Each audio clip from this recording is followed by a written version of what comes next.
Tekashi is a half-Mexican, half-Puerto Rican rapper from Brooklyn. His multicolored hairdo and over-the-top energy won him millions of fans across the country, especially white kids. They might not be able to dread their hair like the Migos, but they could definitely put in all the colors of the rainbow like Tekashi. He went from being a virtually unknown SoundCloud rapper to one of the biggest stars out there in not much more than a year. Tekashi's image was of a tough, reckless instigator, but he was actually a sweet kid at heart, much closer to a WWF wrestler playing a role than an actual gangster. So to reinforce his image, he started surrounding himself with street dudes. But those guys were not playing a role. They were the real deal. Once they realized Tekashi wasn't, they started seeing him as food. And food is never what you want to be perceived as by real street dudes. As his star rose, Tekashi and I began to build a friendship. I liked that he was brash, that he didn't seem to be afraid of the moment. A lot of people even said that Tekashi reminded them of a young me. One day he called and asked if he can come to my office. He had some run-ins with the law, and promoters were starting to get nervous booking him. He needed advice. When he arrived, I didn't see a brash young man or an arrogant rapper. I saw a scared kid. Settling into a chair in my office, Tekashi got right to the point. 50, what am I supposed to do? I had to give him credit. He acted wild in public, but in front of me, he was willing to be vulnerable. He was smart enough to know he was in over his head. He and I had never had conversations about what was going on. But as an experienced observer, I had a good guess where the roots of his problems lay. Your biggest issue is going to be internal, I told him.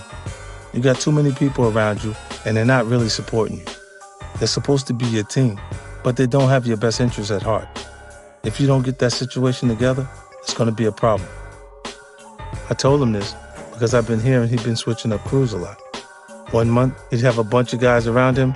The next month, they'd be replaced by a new group. He was swapping crews the way some guys swap cars. Ride one for a while, then trade it for another.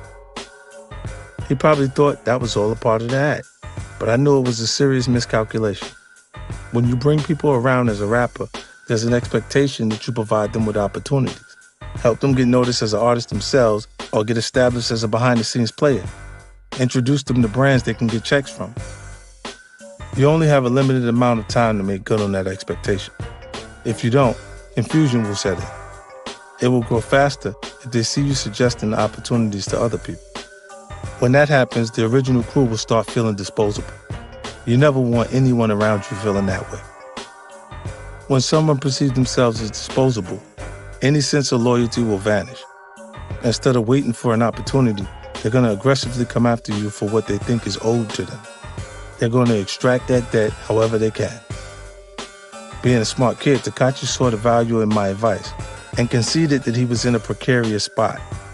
He even started to make moves to replace the guys that he knew had it in for him. But it was already too late. Not long after our conversation, Tekashi was arrested on federal RICO and firearm charges. In the indictment, the government even alleged that several members of his crew had plotted to kill him.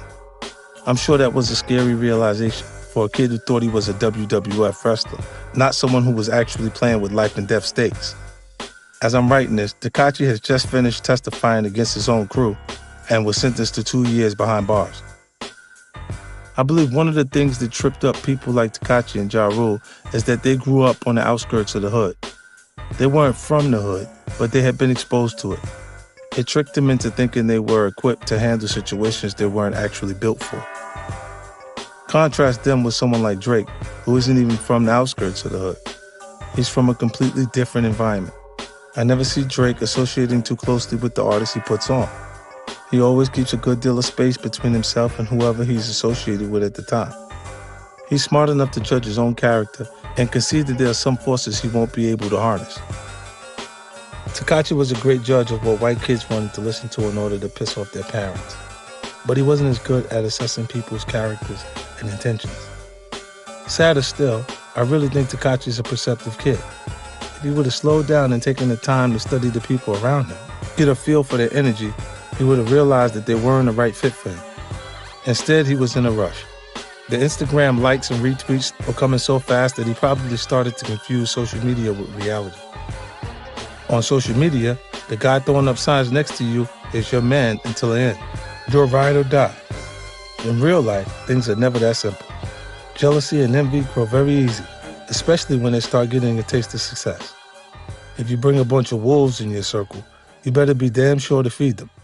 Otherwise, it won't be long before the pack turns on you.